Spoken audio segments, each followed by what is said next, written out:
Sir ఇప్పుడు చాలామంది డైరెక్టర్స్కి అంటే ఇప్పుడు వినాయక్ గారు అంటే ఒకటి ఎక్స్పెక్ట్ చేస్తారంటే అలా ఇప్పుడు రేపు పొద్దున్న గోపిచంద్ అంటే ఇప్పటికే మీరు చేసిన సినిమాల దగ్గర నుండి కమర్షియల్ ఎంటర్టైనర్ అనేది ఫిక్స్ అయిపోయారు. కానీ మీకు అంటే ఒకటి ఉంటుంది కదా, అంటే రేపు పొద్దున్న జనం గోపిచంద్ అంటే ఇట్లా గుర్తుపెట్టుకోవాలి అని, అలా ఏమైనా ఒక ఆస్పెక్ట్ ఉందా సార్ మీకు? దీంట్లో ఉంటుంది అనుకున్నా విన్నర్ల ద్వారా గోపిచంద్కి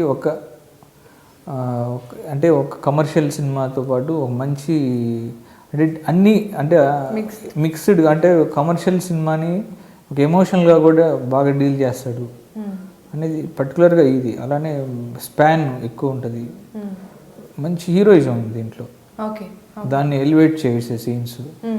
డెఫినెట్గా విన్నర్ తోటి నాకు ఆ మార్క్ వస్తుందని అనుకుంటున్నాను. ఈ క్యారెక్టర్స్ అన్నీ కూడా డిజైన్ చేయడం మీరే చేస్తారా సార్? అంటే నేను మా టీం ఉన్నారు, సో నేను అందరితో డిస్కస్ చేసి చేస్తాను.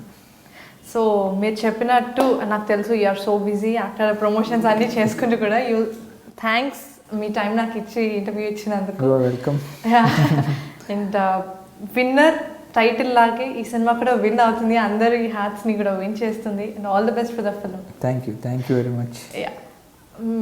I just want you to tell the audience. Okay, ఈ మహాశివరాత్రి ఫిబ్రవరి 24th సందర్భంగా మా విన్నర్ సినిమా థియేటర్లోకి వస్తుంది. తప్పకుండా అందరినీ మంచి ఎంటర్టైన్ చేస్తుంది ఈ సినిమా.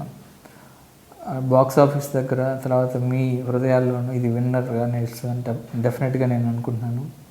అలానే అందరినీ అడిగేది, అందరినీ విజ్ఞప్తి చేసేది ఏంటంటే పర్సనల్ రిక్వెస్ట్ అంటే ఈ సినిమాని పైరసీలో చూడొద్దు. చాలా కుటుంబాలు అంటే వందల కుటుంబాలు కష్టపడితే ఈ సినిమాలు బయటకు వచ్చినాయి. సో థియేటర్లోనే చూడండి, పైరసీలో చూడొద్దు. ఈవెన్ థియేటర్లో షో జరుగుతున్నప్పుడు యూట్యూబ్ మన లైవ్లో ఫేస్బుక్ లైవ్లో వీటిలో కూడా చూడకండి. మా విన్నర్ని అందరూ తప్పకుండా ఆదరిస్తారు అనుకుంటున్నాను. Thank you very much. Thank you sir. Thank you. Please subscribe iDream.